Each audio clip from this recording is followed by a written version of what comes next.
Hello and welcome to The Gist. I'm your host, Chris Petrano, here every week to break down all the things that are happening in pop culture and interviewing the people that make it pop. On today's show, it's another pop culture roundup where we're going to cover all the biggest stories of the month. And wow, a lot is going on. So I can't wait to get into all of that. And then in preparation of the new season of The Real Housewives of New Jersey, my guest and I are going to face off to share the two sides of the Melissa versus Teresa feud that keeps on giving. My hope today is that we can heal the nation. And I think we can do it. But without further ado, I'm going to bring my guest because she is no stranger to the podcast and also no stranger to pop culture. She's beauty, she's grace, though she doesn't always have the best Real Housewives of New Jersey taste. Please welcome Emily Vecchio. Hi, Chris. Thank you for having me back. I'm going to let the shade roll off. And my only hope is that we're still friends after this podcast. I know. Well, that's why I said heal the nation. I was like, we might need to heal ourselves before. Yeah. No, we're healing each other. We're healing, this deep, deep wound that we carry. Yes, because one of us is Team Melissa and the other one is wrong. Right. Off to a great start. Love it. But before we get into that, obviously, April was a pop culture month and the headlines were really what we're giving. And there's some that we're going to talk about here in a bit that I know you're very excited about. But before we do, maybe not so excited. Of course, the big news is we got the new Taylor Swift album. And I know this isn't exciting for you, but you have been coming around. I'm not trying to get the Swifties to come for you, but you've been coming around on Taylor. So I know you've listened to pretty much the whole album, at least the last time I talked to you. I did. What are your thoughts? I have to preface with I'm not a Swiftie and I'm terrified of the fan base. Absolutely terrified. As you should be. Present company excluded. You are one of the few Swifties that I'm not afraid of you, but yeah. I want to get it. I want to like it. I love this stuff. I love the drama. I love the feuds. I love pop culture. So I want to be involved in the discourse and I want to understand it, but I don't get it. And I don't know if it's me, maybe it's just not for me. Right. But I did try. I sat down this week. The album came out. I heard from reliable friends of mine, you included, that it was worth listening to. Absolutely. Give the music a shot, put the Taylor out of it, and just listen to the music. Two bops. I got two bops out of it. I like But Daddy, I love him. Mm-hmm. I Can Do It With a Broken Heart. Yes. We got two fun songs. The rest of the songs, I couldn't really make heads or tail of the entire album. It was a little bit of a struggle to get through because it was so lyrically heavy, not a lot of melody to grab onto. I just couldn't really sink my teeth into anything. Right. So yeah. At this point, I'm just feeling like it's not for me. Maybe it's just not for me, but I want to be there. I want to get over the line. We're going to get you there. But I think that you're right. I mean, I actually saw online someone said that they felt like the album was written by ChatGPT. Because there's so many lyrics. Well, it's funny because some of the AI songs were ironically catchier than what was on the album. I know. And, and listen, I mean, it was nice of you to put me in the Swiftie category. I love some Taylor Swift. Every album, I have a song or several or an entire collection of songs that I love. But I will say that we are getting a lot of Taylor. And when I listened to the 31 tracks from the entire anthology, it was a lot. And I didn't know if we needed all of them because some of them started to sound the same. Some of them I was I feel like I've heard this on either Midnights or Folklore or Evermore. I feel like we're recycling some of these songs. And I know that she's telling her story and Swifties would come for me because this is her story right now. And these are her lyrics. And this is her telling her thing.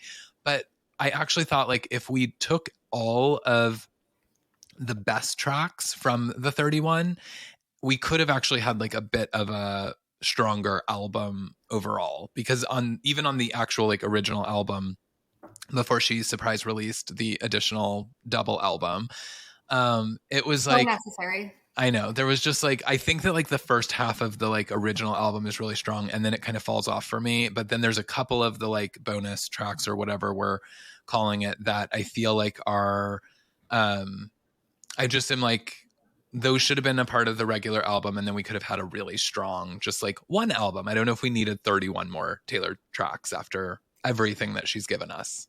31 songs is a lot. There's not many people that can pull off 31 songs and you're going to listen to all 31 and be like, I needed all of those. But that's who it's for, right? Right. Exactly who you said. It's for the deep Swifties. It's for the people that love her and are diehard fans of hers and just want to hear her point of view on everything that's gone on in her life in the last however many years since she put out an album. Like, that's who this is for. And it's brilliant in terms of a business money-making machine because there's just so much public interest in her life and who she's dating and her breakups and how she feels about everything. And she doesn't do interviews. She doesn't put herself out there. Yeah. It's just all of this interest, and all of her fans are just on the edge of their seats waiting for the album because they want to hear what she has to say. So it makes sense why it's just kind of like, you know, written word poured into beats. I won't call them boring because, you know, it's, I don't, you know, those are my thoughts. I need some Taylor bops though. I need like my pop girly. I need her to like, you know, deliver some beats and something fun. I want to dance again to Taylor, and I'm not getting that right now. Who doesn't want to dance? Exactly. But it's a little like, I wonder if this is like where she's going from here, because her fans, her fan base is so diehard that they will feast on anything she does. Like, she doesn't have to put out a pop album. Right. People will just salivate at like the tiniest thing that she does. She's unstoppable. So, yeah, it's like she doesn't even have to. Like, she doesn't even have to put out a bop. Yeah, no, it's true. But you know who does give us bops, and even today, is the Spice Girls. And so we also have to talk about my favorite Spice Girl of all time, Victoria Beckham, originally Victoria Adams, aka Posh Spice. She turned 50 this month, and she got all of the girls back together at her party, and her husband did the Lord's work by bringing us their reunion and them delivering the stop performance from her 50th birthday. Tell me your thoughts. I mean, Victoria and David Beckham, king and queen. Just king and queen, mom and dad.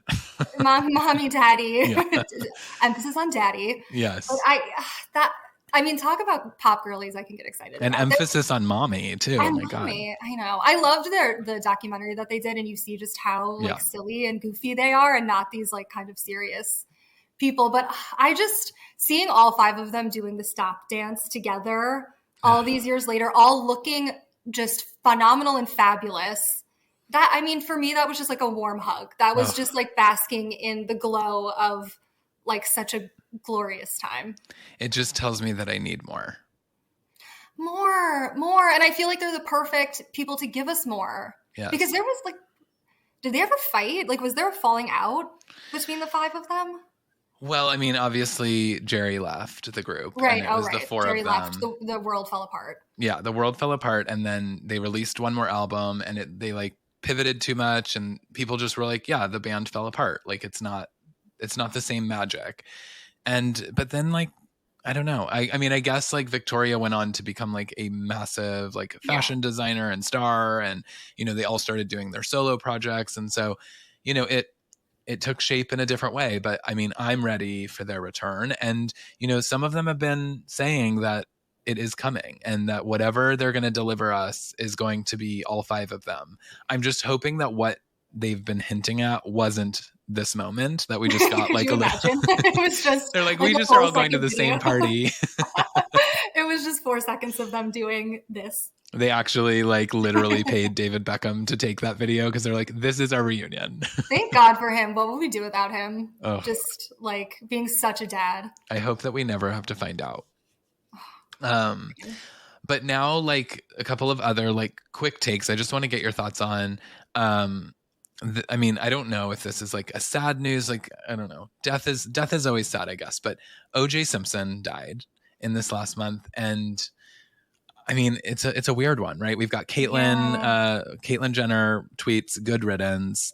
I mean, people are very torn because obviously this is a very polarizing person of pop culture who is now deceased. Tell me your thoughts. It's a toughie because you don't want to speak ill of the dead, obviously, but there's a reality, which is that I think at this point we can deduce that he did it, right? Like we can say allegedly for whatever to protect everyone, but he did it. He's borderline admitted it. He wrote the book. If I did it, it's kind of obvious. Well, he glorified it. He glorified it. He makes jokes about it. Like he's so unserious about it that it's like, obviously he landed himself in prison one way or the other where he should have been all along. Yeah. He wound up having to pay all those, the family of Nicole and and Ron, all of that money because they found him still responsible. Like he did it. Yeah. So as a society, it's like, it's a tough spot because he's gone, so he's not capable of doing anything else, that's harmful to anyone. So it's good to kind of finally be rid of that burden that I'm sure a lot of people around him have felt for a really long time. And I'm sure that her family feels like, maybe some sense of relief that he's finally gone. But yeah, it's like, how do you mourn somebody that we're pretty certain did these horrible, something completely unconscionable? Yeah. And of course, like there was a point in time in which he was like a celebrated athlete and, he was this like, maybe American hero in some ways, but that is certainly not the legacy that he leaves. And so, like you said, he wrote the book, If I Had Done It or whatever. And, he glorified this horrible thing that happened and made jokes about it. And, so he is now no longer with us for better or worse. And that happened in April. So we had to acknowledge it, but I don't know that like there's anywhere more to go with it. No, I did see, though, that there was a big spike in Bronco sales. So, like, if there's any legacy to be left, it's the Bronco chase. Well, an American car company certainly needs the help, I'm sure. So they're probably loving it. Yeah, I'm sure Ford is thrilled. They're the only ones celebrating. Speaking of controversial characters, another incident that happened this month here in our hometown, Morgan Wallen, a name I really swore I was never going to bring up on this podcast, to be honest. But Morgan Wallen is at it again. He was drunk on one of the rooftop bars downtown. I think Eric Church's like Chief's bar, and 6 stories up threw a chair off the top of the roof and got arrested. And I think he's facing like 3 different charges for it. Good. I hope they're all felonies.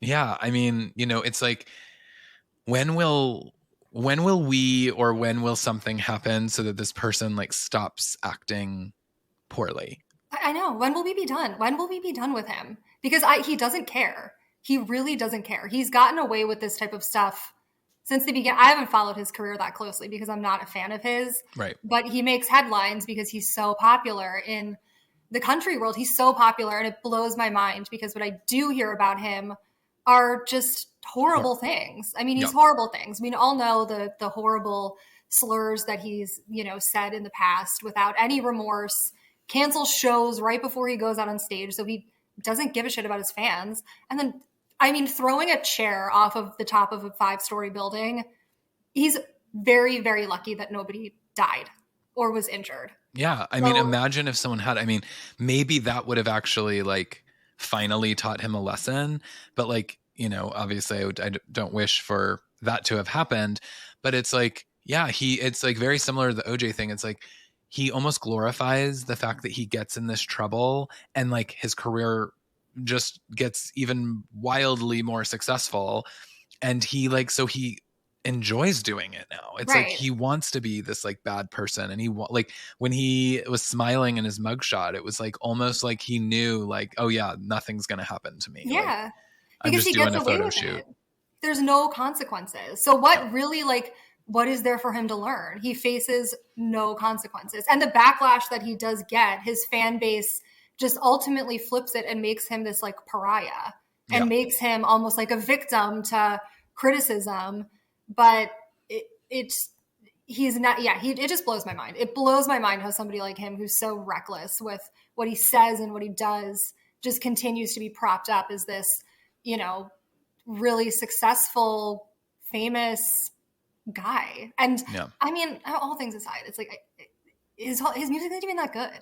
No, I mean, people like for whatever reason, like say they love it. And I'm like, this isn't like it's not a, I mean, I'm sorry, it's not a Taylor Swift situation. It's not a Garth Brooks. It's not like this like massive entertainer that like has the stage presence and all the things. Like, he is not any of those things, and truly is riding on the coattails of these like horrific things that he has done. And for some reason, the industry keeps protecting him because, I mean, I will tell you, I have heard some crazy stories, maybe you have too, about things that he has done around town, and like his managers and the team around him, the way that they protect these, like, I mean, crazy things that have happened.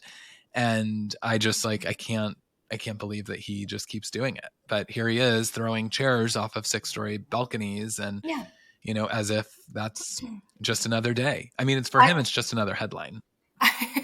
That's going to come and go, and he's going to be over it. Yeah. And I'm sure a very short amount of time. But I was just going to say the same thing. Like, living here, you hear a lot of stories about him just being a loser, an idiot, a piece of shit to people, and really just kind of like being a mess and being a train wreck. So it's totally unsurprising that he did something that unhinged. But yeah, it's like, it's sad when you get to the point where somebody's going to have to get seriously hurt for him to even feel the impact of his decisions and the weight of his choices. Yeah, absolutely. Well, we've given him enough breath on this episode, but speaking of throwing things, the time has come, okay? Because there have been some wild headlines this month, all of which are celebrating a 90s pop culture queen that I love. Of course, I'm talking about Miss Tori Spelling, but our Tori has been through it. Now, okay, she has been, I mean, this is, we're not new to these Tori Spelling headlines, but some of the ones that we got this month are wild. So I don't even know where to start, because she announces she's getting divorced. She throws a loaded baked potato at her. I'm trying not to talk over you, but I can't. The headline of her throwing a baked potato, opening up the article to read that it was a Wendy's fully loaded baked potato. And that's what was the straw that broke the camel's back of a long ass marriage. Yeah. I mean, that is a headline for the ages. I died when I remember telling you about it, and you were like, you didn't believe that was like a real story that we were. And then I sent you the headline is Tori Spelling threw baked potato in final fight with Dean McDermott. Final fight. I mean, and to be clear, if Joe ever throws a loaded baked potato at me, I'm filing for divorce that it's day. Over. It's and mostly over. Because like that was a perfectly good baked potato. You don't just throw potatoes. You don't just waste a Wendy's baked potato. No, absolutely not. That is fireable. Tori Spelling and like food seems to be a very dangerous situation. Well, because it wasn't that long ago that she fell into a hibachi grill. I mean, which is another crazy headline. And if you really think about that in practice, sounds very painful. Oh my God. That's a huge hot grill. Horrible. It's a hot plate. Yes, it was, years ago, Tori Spelling falls on the Benihana hibachi grill. I mean, that is a headline for the ages, but now here she is delivering again. So first, she also has a podcast with Dean, but apparently they have decided like that podcast is over because so is their marriage. So she announces her new podcast, Miss Spelling. Great name. Phenomenal name. Oh, yeah. Amazing. And the first episode is apparently her. I didn't listen to it. Did you hear any of it? No, I didn't listen to it, but okay. I did read what she did. I read because I think in the article too, it quoted the transcript. Yeah. So you may know even better than I, but she essentially like announces that she's going to divorce him by calling him and recording the conversation for the podcast. Ambushed him on the podcast. Ambushed him to decide who was going to file. Who's going to file first. And okay, so since you did actually like do the research, is this pre-baked potato or was this after? I couldn't quite make heads or tails of the timeline. It sounds like there was a final blowout that resulted in her throwing the baked potato, which the way that she describes it, like, was this glorified, which it is. I mean, a baked potato is a pretty, iconic side dish. Yes. Or main dish, depending on, what you like. But it was like, she was like, this was fully loaded. It had all the fixings, all the toppings. Like, this was the most glorious baked potato. And for her to throw it was something that she was really pushed to the edge to do. And she describes potato being everywhere. So it must have been fresh, like a fresh potato to just splatter and potato everywhere. Well, and those Wendy's baked potatoes have like that like nacho cheese sauce and things. I mean, so this is a messy. Sometimes they have chili on them. Like, it could have been just disastrous, which is what she describes, a disastrous scene where potato and all the fixings just like land all over the place. I think it results in her then locking her and her kids in her room because this fight was so out of control. So they decide to divorce, and then she goes to record her podcast and opens with an ambush to her husband, calling him on the phone, saying, "I think I'm the one that's entitled to file." I mean, could you imagine? It's wild. It's wild. I mean, do you feel like you need to step up your game? Because this is what's going on in the podcast world. People are calling their husbands and asking for a divorce. I mean, yeah, who should we call right now? I feel like we what should. What do we do? Who are we surprising? Why don't we have a surprise call? Why aren't we calling Teresa and Melissa right now? Like, yeah, what's her number? Get them on so the I can pod. tell her I want her to be fired. Yeah, it's so wild. And I mean, they have had like such a journey with this like whole marriage. I mean, like, I feel like they've divorced several times. I might be wrong. Like, they may not have fully divorced, but they like separated for sure. It's been tumultuous on and off. I haven't followed the entire thing. I remember, I think it started, was it the podcast that started over them like unpacking his cheating on her? Yeah. Well, they had like reality shows too. Yeah, maybe it was the show. He cheated on her. They were like very public about them trying to work through the reconciliation, and maybe he like admitted to being a sex addict or something. And then they had the show. It seems like it's been tumultuous and a lot. I wonder, after all these years, like, what was the straw that broke the camel's back? Like, you've been in this super long, tumultuous relationship. They have so many kids. They have like 5 kids. And like, what at this point is making you throw a baked potato? And I mean, okay. And this, I'm not saying that this is the reason, because, and I love Tori. Donna Martin will forever be one of the greatest icons of my childhood. But like, there are some wild things that come out about her, and she really wants to be a Real Housewife. Like, she has made that very clear. What? Do you not know this? No, but the way I support that decision. Well, she and Jenny Garth were on Watch What Happens Live. Like, this is years ago. And she like basically like confronted Andy and was like, "Why have you never made me a housewife? Like, I have asked to be a housewife." And then so funny. It's like, and Andy's just kind of like, "Oh yeah, it just like never worked out." Like, he's trying to kind of just like calm it down. And then it is revealed, and I think Andy did this on purpose, because I think he didn't think Tori knew this, and she may not have, that Jenny Garth was asked. Was she? And she turned it down. And Andy brought it up, and I was like, oh no, these two, who are like, I mean, they are still besties as far as we know. I was like, oh, this is it. This is ending it for Tori. She cannot believe her ears. Kelly Taylor. I have to go back and watch this. Watch What Happens Live, because I didn't see that. But I never thought about that. I think she is the perfect choice for a housewife. Or Jenny. Yeah, I think she's what the franchise kind of needs right now, because she's had a very interesting life. She grew up, super rich, the daughter of Aaron Spelling. Yeah. All the drama with the family. She's had this really tumultuous marriage. She's no stranger to drama.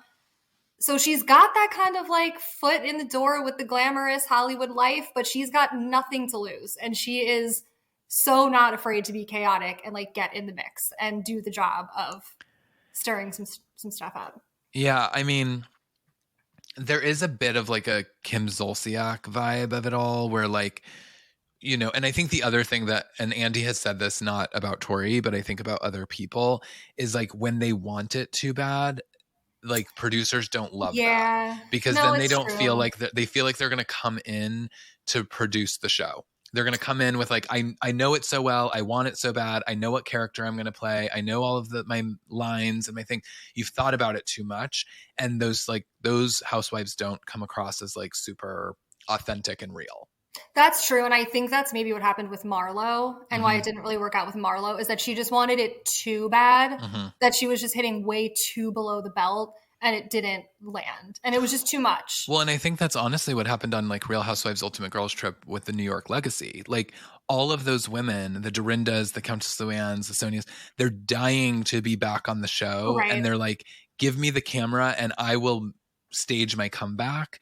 But then it's all so forced and it's like all so much that it's like, it's just overwhelming and it doesn't read as like this authentic thing. Like those are people that if they just show up as themselves, we love them. We love a Dorinda making it nice. We love Countess Luann thinking she's a pop diva. Like we love those things. You don't have to go and be a persona because you think that's what the audience is wanting. And I think that's like too staged. And I think that's maybe where like a Tori Spelling would fall flat on Housewives. It could be a risk. I think on Beverly Hills it's worth a shot. Well, we need some fresh blood on Beverly Hills. So who knows? Maybe this is her time. Maybe the baked potato headline is exactly what the producers needed to go. This sounds like, because this is the one thing I will say. Kathy Hilton is so popular as a housewife and character. And I kind of feel like Tori has some of those Kathy Hilton vibes. Like she's a little like, okay, one of the other headlines we haven't talked about yet is that she revealed she can't pee or poop in private. So she has her children watch her. She has her children come into the bathroom because she wears their diapers. And that was another headline. Yeah, she wore their diapers. No, it's never ending. We could literally be here for another 45 minutes talking about this alone. But I do think Kathy Hilton, though, is an example of somebody who is very self-produced but is disguising it.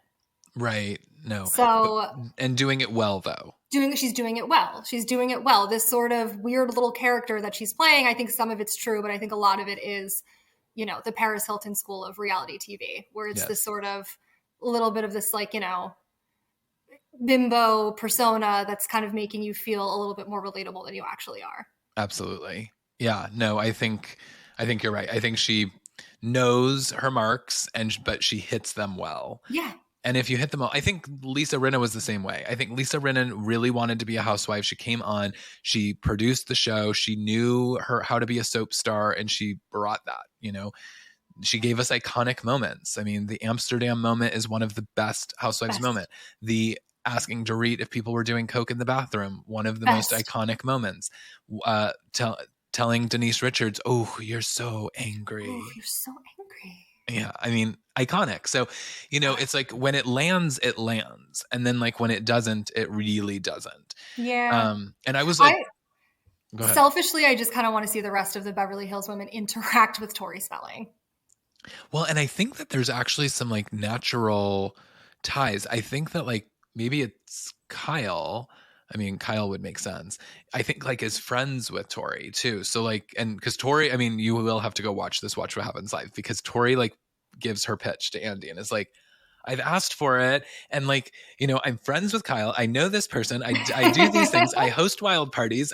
She like went on like why are you not bringing me on? That's so funny. I have to watch that. Yeah, it's amazing. Well, I mean, that's probably a perfect segue because there is some Bravo news that we have to just dissect.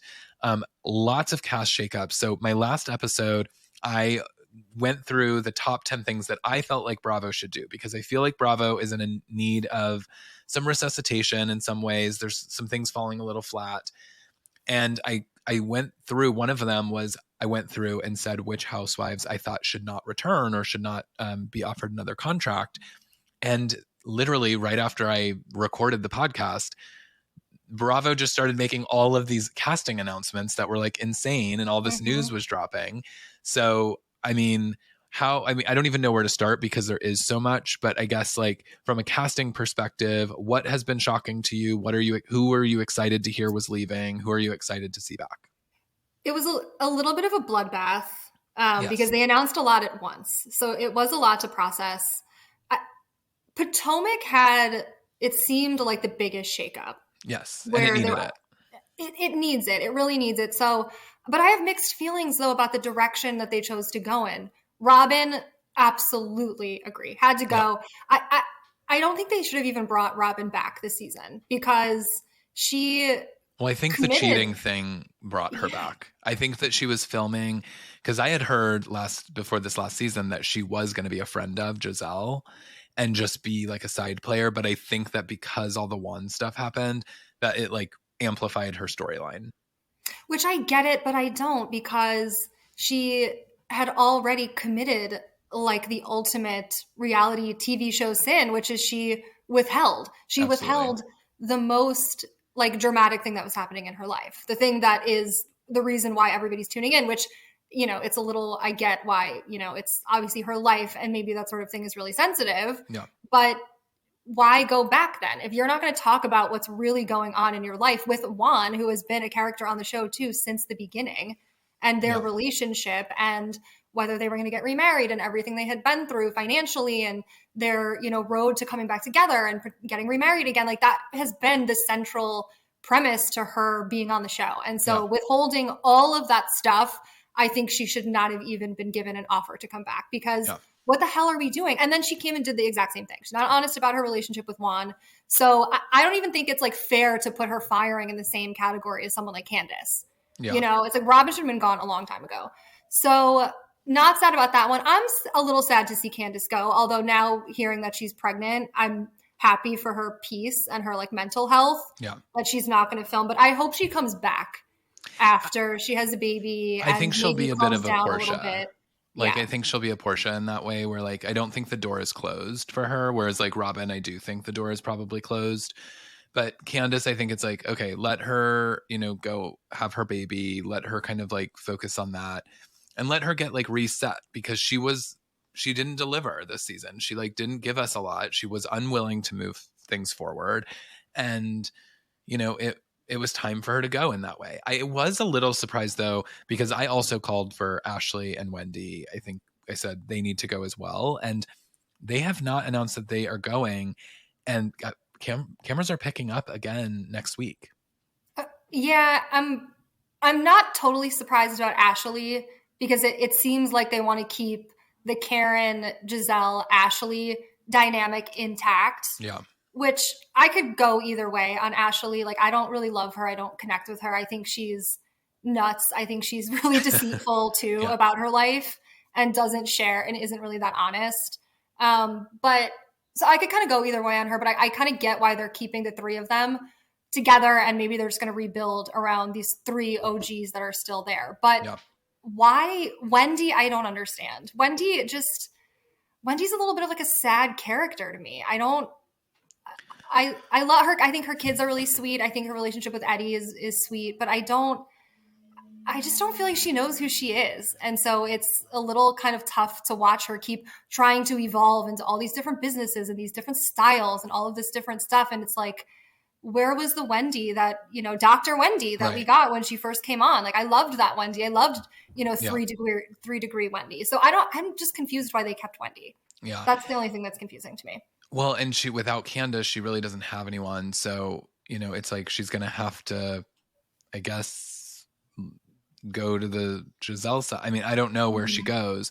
So yeah, it feels a little strange that we didn't like go all the way. Like we were going to shake up the cast. Let's really shake it up and like change it. But it seems like they only took out a couple that I feel like we needed to sort of clean house a little bit. And then, you know, the other thing that is been talked about, and Bravo and Andy have both, you know, denied these rumors, but there is like a lot percolating about Bravo's putting together, I think it was like In Touch or Us Weekly, I think it was In Touch, that they reported that Bravo was putting together the exit package for Andy Cohen. And that he was finally going to be stepping down amid all the lawsuits and all the like allegations that have come out about him, and that they were feeling like this was his time to go. And this was all in the midst of all these other firings and casting changes and things that are being announced as well. How do you respond to that? I mean, okay. They're in a little bit of a tough spot because the Housewives franchises right now, I think we can all agree, are falling a tad flat. Yes. They're falling a little bit flat. It's a lot of sort of just, we're watching because we're invested in these people that we've been invested in for a really long time. But the shows aren't really what they used to be. But I do not want to see the House of Cards crumble. I really don't. And I think if we remove Andy, it's the beginning of the end. So I really don't want to see him go. Personally, selfishly, like, if the worst thing he's done is offer someone cocaine, just color me jealous. Like, I want to be backstage at Watch What Happens Live with Andy coming up to me, you know, offering me alcohol and drugs. That's what I want. So I'm not going to, it's hard for me to sympathize with the people who are upset about this and upset about him. He's shady. Yeah. He is absolutely shady. He 100% plays favorites. You can see it on his talk show on Watch What Happens Live. But I'm just thinking about this now, though. It's like he's put himself in a very difficult position because all of his disgruntled employees that he fires are people that have built success on being unhinged and being dramatic and taking big swings to create drama. So these are the people that are probably behind these rumors, obviously behind the lawsuits. Like, it's probably all Bethany. I'm sure it's Bethany, like, planting stories, being like, you know, this is it. Andy's done. Yeah. I mean, I don't know. I agree with you a bit in that, like, if Andy goes, it all sort of crumbles. But I don't know. But I also, there's like a side of it where I'm like, I see Andy getting tired and getting irritable and things at reunions where it like doesn't make it as fun to watch when he like gets too invested in the fighting and stuff. And so I don't know. I don't know where we go, but I also don't know that Bravo really has a plan.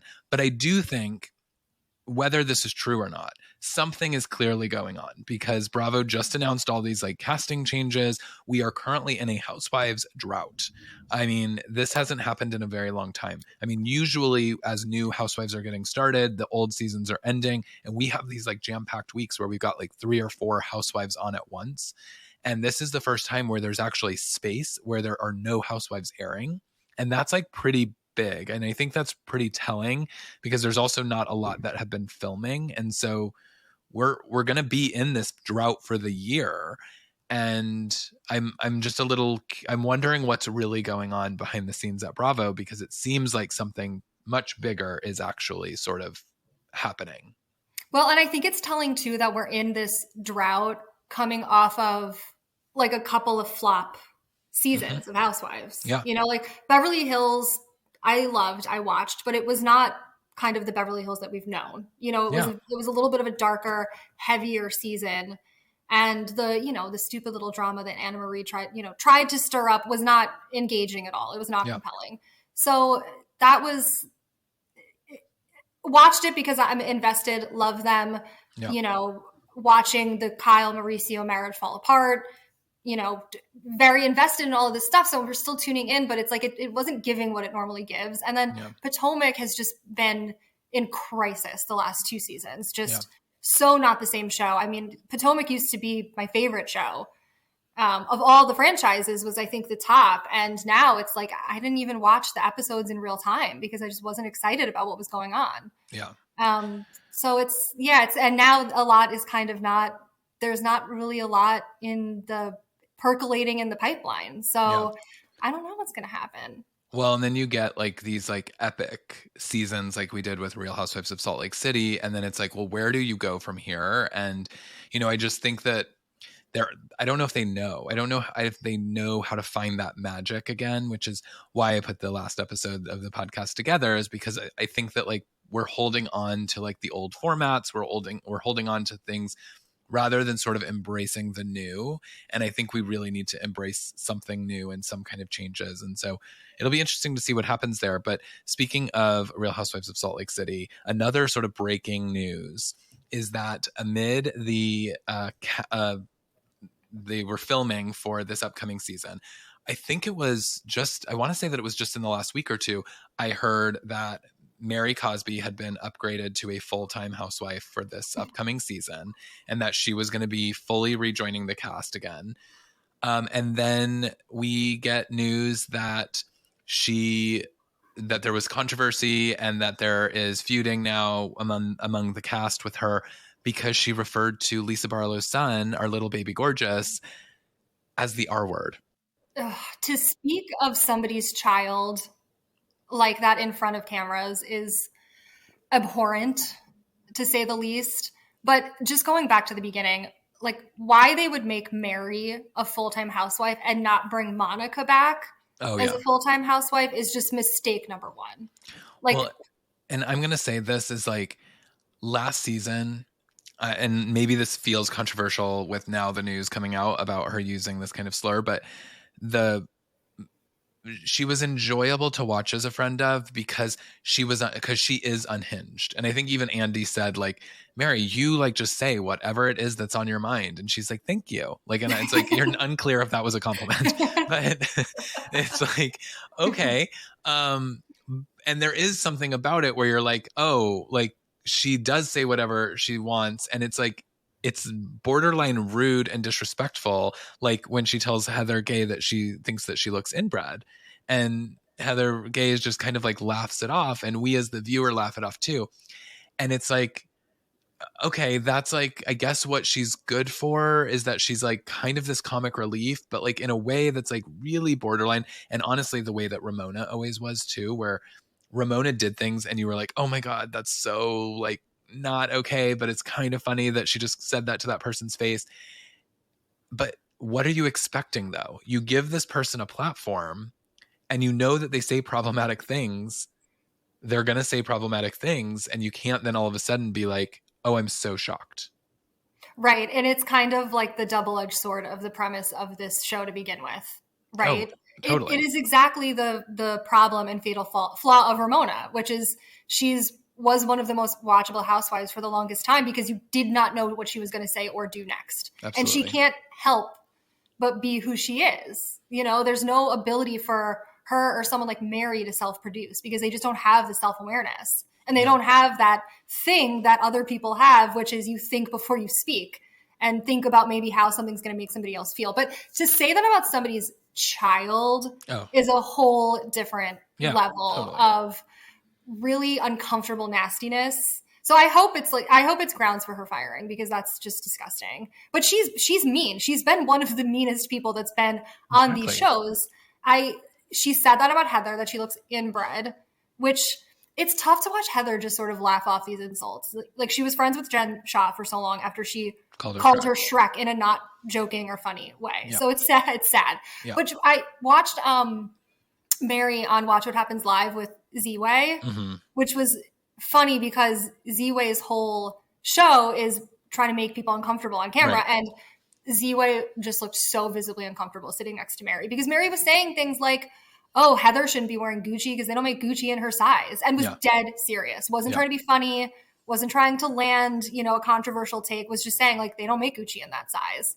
Yeah. So we know this person to be mean. We know her to be nasty. In these small doses, it's like you can kind of sort of laugh some of the stuff off as shade, but it's clearly gone too far. If this is true. No, I mean, reading it, I was like, I'm not surprised by this because like she was making controversial comments before she left the Housewives originally. Like when she was on the first time around, she was saying things that were like, that's a really sort of like not okay thing to say, but we sort of laughed it off and we were focused more on something else that was happening with, Jen Shah or someone more polarizing or whatever that was happening. So like Mary kind of like slid under the radar, but it's like, there's some, I mean, yes, she's a mean person. I think she's a mean-spirited person, and I think that she's mean to her core. Mean. And she's deeply unwell. And it's hurtful to Lisa's son, like first and foremost. It's hurtful to her child, but it's hurtful to the show. Yeah. It's hurtful to the show to have her speak like that and have her just be able to flippantly just say something like that because we're asking as viewers and people who watch the show to say, share your lives, share your life with us, show your family, share your relationships. But now how can any of them really put their kids and their family on the show if someone's going to say something like that? So it creates also these problems for nobody's going to subject their children to being, spoken to like that. Absolutely. Well, I feel like that's oddly some good baseline for this next segment, which is the time has come. We're there. So for many seasons now, we have watched a feud between one Miss Teresa Giudice and the other Team Gorga, The two Gorgas. At times it's Gorgas. just Melissa. Sometimes it's Joe and Melissa. But we have watched this feud play out for years on camera. And this is deep-rooted, deep-seated feud between these two family members, which is a different dynamic for Housewives as well, which always made it kind of compelling television. I think over the last few seasons, it has become less compelling to watch these two continue to fight in a horrible way. And now we know going into this new season, which is about to premiere, that they don't film together, that we are going to have two very different groups of people that we're going to watch. And this is, I mean, really unprecedented for Bravo and for Housewives. So I thought it was only fitting because I know I have been called a tree stump. I have been called Team Tree. I have been called a tree hugger. I have been called all kinds of things in support of my Teresa on this podcast before. But I've never had anyone actually come and try to justify why Melissa is such a garbage human. And I thought that if anyone could do it, it would be you. And so why don't you start us out and just explain to me your side of why you feel like you trust and believe in Team Melissa? Okay, well, we're starting all wrong because none of this is based in trust and beliefs. I trust no one. I trust none of these women, and you shouldn't either. If you trust Teresa, you are starting from the wrong square. Absolutely, I am with you on that. I don't know where to start. I think at the core, the baseline issue that I have has nothing to do with storyline and who's making better television or who's giving more story. Obviously, if you just objectively look at the two of them and what they've contributed to the show, the person who continues to marry criminals is the one that's going to give better television. Like, obviously, she went to prison. Her husband went to prison. She's now financially tied herself to another alleged, fraudster. So it's not about who's giving better television. That's there's no question there. But Teresa is delusional in a way that I can't connect with or understand at all. At all. I don't understand how you can just be so willfully ignorant to something that's just already hurt her and already hurt her family that she's already experienced, and she hasn't evolved out of that. So that's why I can't connect with Teresa in any way. I really don't. I think her kids are super sweet, and those girls are really grounded, especially given what they've been through. And I like seeing her as a mom. I think she seems like a really sweet mother, but I can't connect with that. She's living in a world that I do not understand, a level of ignorance that I don't understand. With Melissa, also delusional, but in ways that I get. She's delusional in ways that I understand. She is delusional in the sense that she thinks it looks like Jennifer Lopez, and she doesn't. But I get that. I also wake up and want to be J-Lo. She built the whole studio because she thinks she's a pop star. Right. I very much want to do the same thing. And you've heard me sing. It sounds like, a nails on a chalkboard. So I get it. I can relate to Melissa's delusion. I can relate to the things that she's idiotic about in some way. Whereas I feel like I need playing with Teresa. I feel like you're picking a side based on the fact that you don't support the things that Teresa has done. So you kind of are like, well, Melissa's the less of two evils in the who makes dumber decisions. It's not by default, though, because in their feud, I do agree with the Gorgas. I think it's tough to watch Teresa constantly victimize them and constantly be nasty to them and constantly blame the repercussions of her own choices on them. So in that sense, I am very much more actively on their side. In this family dispute, I'm on their side. Because you immediately broke down my whole defense by starting it out and saying it's not about who has delivered more to the show, because I will say there has never been, Teresa is one of the all-time greats, and I would maybe argue that she is the greatest housewife that we've ever had in terms of delivering storyline and show. She flipped the table. She put the Housewives on a completely different map as the entire franchise of all the cities. It really changed the game. She was this polarizing character that you loved, but you also sort of were like, wow, she's fiery and she has a temper. And, She was, spending cash money that ultimately landed her in jail. And, she just did things that were so absurd. And she was like funny about it. Like she had like such a light about her when she first came on the show. And then, there was and so, she went to prison. She had children. She got married. She got divorced. She had her husband deported. She has had so much on that show. Whereas like when you look at like what has Melissa's storyline been and Joe's storyline, it's like pretty much just been about Teresa. And when it's not about them, when you can tell that they've sort of like had this conversation pre-season to be like, oh, let's not talk about Teresa this season. Let's like make our own thing. They're like, oh, we'll like have another baby, or I'm going to find my long lost sister, or I'm going to and it's these like outlandish storylines that you hear about and then you never hear about again. We're going to open a business, a pizza parlor or something. And like it opens in some strip mall and then you never see it or hear about it again because that thing closed a week later. Like, it's the storylines just aren't giving authenticity. And to me, that is where like I firmly am more team Teresa than Melissa. And so I think that like you and I are arguing two different points, because I actually agree with you. I agree with you in that like Teresa continues to make these mistakes and it becomes hard to watch as a viewer. So I can get on board with that. I think that who though is the better pick for the show, and that's where I go team Teresa, because I'm like, I want to watch someone who's going to deliver authentic storyline over someone who's not. Okay, I will then argue this point, because I agree. We have different reasons for why we're on different sides. Yes. But I think Teresa is worse for the show than Melissa. I don't disagree that Melissa's storylines are dumb. It's stupid. Like, it's the equivalent of Meghan King Edmonds being like, we're going to Ireland to find my relatives. It's right. Like, it's so stupid. We're smarter than that as viewers.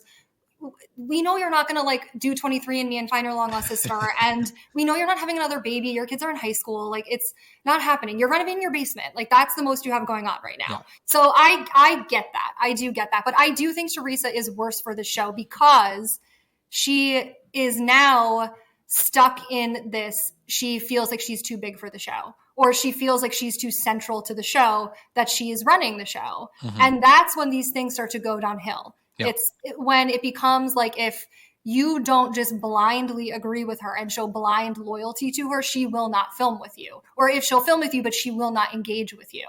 And so that's what puts this in the show in such a gridlock, is because if it's not her terms, she won't go along with it until you just like crumble and give in, which is, I think, what we're going to see Jackie do, because Jackie was one of the first people to really stand up to her. Mm-hmm. So I think she's worse for the show in that sense, because it becomes like what happened with Nene and what happened with Vicky, where it's like, you have to also be willing to engage with the people that you do not like. Yeah, that's part of the show. That's why Candace is gone. I mean, she couldn't right. engage. And I agree with you. And Andy himself has said the way that they did Housewives this Jersey season is not sustainable. Like, they are going to make a decision at the end of this, and one of those, if not both of them, are going to go. Like, it is not sustainable where they can continue to like not have any kind of scenes together, and that they, I mean, at BravoCon, they had to do separate panels. They didn't even go on the same panel. So it's like, what is it doesn't seem sustainable. In my opinion, Teresa, because of the way that she is, which is making all of these really crazy decisions and continuing to live a life that seems like it might just land her in the exact same place that she's been, just spin her off. Give her her own show. Give her a spin-off. Let us see her life. Let us see Louis, have the people around her that she wants to film with, see the kids, the girl, the daughters, and all that they're up to. But it does. I just don't feel like it works. And I feel like that's more Teresa's fault than it is Melissa's fault. Okay, so let me ask you this then. Say that Bravo does that. They give Teresa her own show, because I agree. She's a polarizing character. She's someone to watch. I have watched a lot of characters that I am not fans of. Okay. I get that Teresa has some qualities that are not necessarily like, they don't always show in the best light. Now, who she is outside of the show, I don't want to speak to it because I've I have heard. I mean, people say that Andy Cohen, like Teresa, is one of Andy Cohen's favorite housewives. You can tell. You can tell on in the reunions. He loves her. You can tell that he loves her. He adores her. And I think it's because, like, you know, even on that first season of Ultimate Girls Trip, like, people are like, wow, Teresa's like a really sweet lady, and she's like really nice, and she's apparently really good to all of the producers and the cameramen, and she like cooks for everybody, and like she just has that sort of like Italian mentality of like, I'm going to take care of the people around me, whereas like Melissa does not have that same reputation. And so my question to you is, if Bravo gives Teresa her own spinoff, do you want Melissa as a housewife? I would say, let's spin Teresa off. Let's send her, you know, a little swan song into the night, into her own little show over here.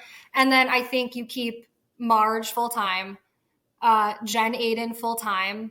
I say you give Melissa a chance at full-time, if not friend of, because she does need to bring more. She needs to bring more. Who else is on the show? I mean, right? Dolores, obviously. Oh, Dolores. You keep Dolores full-time. We love Dolores. We love her and Frank's little odd couple dynamic. And you build around that. Melissa, Dolores, Danielle, Aiden, Rachel. Margaret. Danielle and Rachel, I'm not 100% in on yet. I need to see another season of them and see where they land. But I think that's enough to build off of and build a show off of. Jen Aiden and Margaret bring it. And I think Dolores brings it enough. And I think maybe without the pressure of everything being tied to Teresa, maybe we could see a different side of Melissa and a different side of Melissa and Joe. Because we're only getting Melissa and Joe as adjacent to Teresa.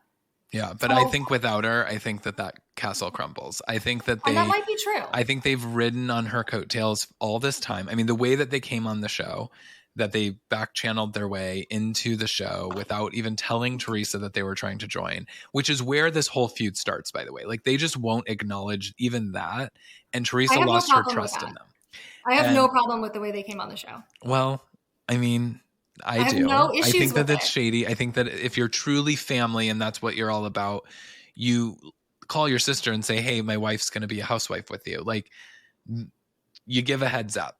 You don't make it a surprise. We've since learned things that have gone on before that point, and I do not begrudge them for not giving her any heads up. It sounds like Teresa was monstrous to them, monstrous to Melissa. Could you imagine your brother's wife coming over, bringing you cookies, and you throw them in the trash in front of her? Yes, they're sprinkle cookies. That is crazy. Those are sprinkle cookies. They belong in the trash. They are garbage. I get why Teresa was pissed, because they were not in a good place. They were pissed. So they came on the show for that exact purpose. There would have been no reason to bring them on the show if there was no deep-seated family rivalry. Yeah. And the communion episode is one of the craziest episodes that there's been, I think, in the history of the show. So I don't disagree that everything has been sort of as something that's revolved around the feud between Joe Gorga and Teresa and Melissa. But I think that they have given enough. I think that they could have a chance to see what happens without that feud really being a part of it. Yeah. I mean, I'll be interested to see how this season goes, because I agree with you. I think that, like, no, Teresa can't dictate. I don't think any housewife should be allowed to dictate who they film with and who they don't. You're either part of an ensemble cast or you're not. So I agree with you that, like, we've got to make a decision. And if Teresa's ultimately like, look, I got to go in my own way, and I'm going to be on House of Villains, and I'm going to go on Traitors, and I'm going to hopefully get my own show someday. Like, if that's what the route she wants to go, I mean, she's hanging at Coachella with Taylor. You know, she's winning. Best picture of all time. She is like, then that's what they should do. I don't think that Melissa has what it takes to be a housewife. I don't know that she ever really did. I think that she was always just Teresa's sister-in-law. And I think without Teresa, she's really nobody in that group. And so, yeah, I would be interested, but maybe I will feel differently after this new season, because we will see Melissa at least attempt to be without Teresa. Although I have heard from folks that have like seen a couple of the first episodes that Teresa that she doesn't talk about Joe and Melissa. There's like, she's clearly living a completely different life, and that Joe and Melissa are still very much talking about their sister Teresa. Well, then that I think is going to speak for itself, because I do agree that they have to establish their own place on the show outside of the Teresa feud. Yeah. Because it's also, I think we're all, it seems like obviously Bravo agrees the format's not going to be sustainable. You can't have season after season where it's just split into two separate groups, because what is that? That's no show. But I mean, yeah, there's nowhere to really go from that. I mean, you can only, I mean, last year I kind of already thought that they were doing this like split thing a little too much. And so to really dig in and say like, we are doing, I mean, I think that there's even like separate trips and things like there's really, that's, I think, well, there was something about the Berkshires trip. They were supposed to go to Dorinda's house and something happened. But like, I think that it was also like, I had heard that there was like some logistical things where it was like the two groups couldn't be together. And it's like, that just sounds like a nightmare. And yeah, I don't know how it'll all feel like one sort of cohesive show, but I am interested. I'm interested to see, the dynamics change. I'm interested to see if Joe and Melissa can stand on their own. And then maybe we, go from here. But I think what I'm taking away from this is that the feud between Teresa and Melissa runs very deep, and we won't solve that here today, nor will anyone ever really. But the feud between you and I is actually not much of one, because we actually agree with each other's stances. We're just on different sides of that. Like, I agree with you that Teresa needs to stop going after all the same things that could land her in trouble, and stop making the same mistakes over and over, and stop trying to dictate the show and be the focal point and the star. I also agree that Melissa brings nothing to the show and that she has no storyline. Sounds like you agree with all of those things. So maybe we found some common ground going into the new season. I think we have some common ground. I think with Teresa, it seems like we are kind of in for a recycled storyline because of her decisions, where it's going to be another season of people accusing Louis of some shady financial behavior and maybe stealing from her. And it's going to be the same exhausting shtick of, no, he didn't, no, deny, until, one day we'll potentially see him in handcuffs again. But I do agree that Melissa and Joe, if they can't really bring anything outside of just talking about Teresa and talking about the feud, then there's nothing left, because we have to be done with that. We have to be done with this feud.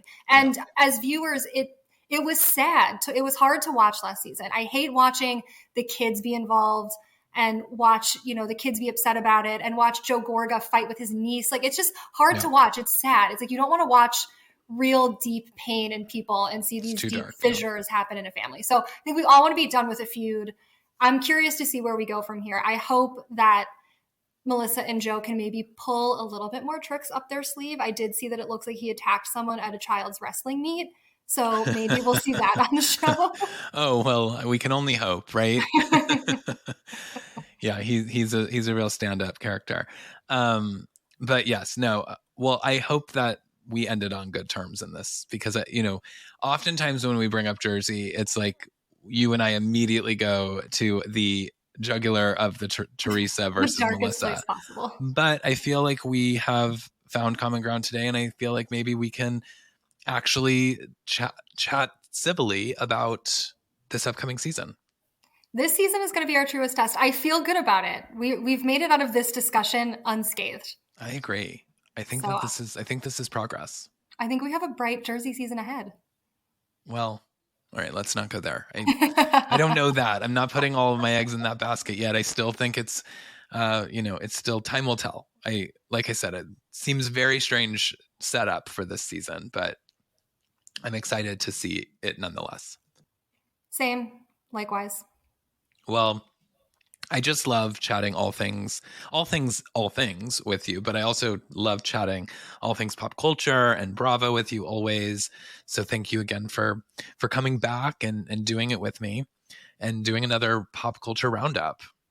Thank you for having me. I have to say it's a deep honor to be a 2-time guest now. I mean, there's not a lot of them, and I'm already hoping that you're going to be a third. Well, let's see what happens with Jersey.